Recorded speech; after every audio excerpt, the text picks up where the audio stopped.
The debate between substantival and relational views of time and space is one of the most fundamental metaphysical questions about time and space.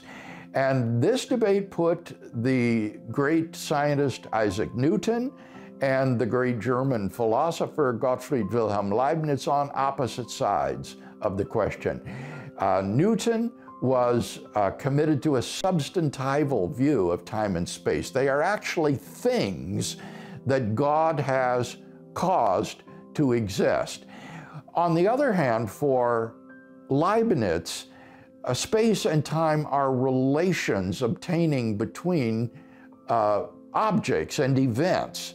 And therefore, you could not have, for example, on Leibniz's view, an empty time devoid of events, or an empty space utterly devoid of objects. Whereas on Newton's view, it would make sense to talk about a kind of void time that exists even though there are no events happening, or a completely empty space without any sort of matter and energy.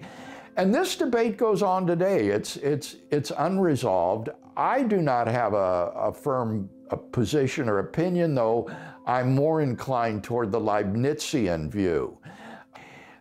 Get a copy of the correspondence between Newton's disciple, Samuel Clarke, and Leibniz. They actually had an exchange of correspondence in which they dealt with this question.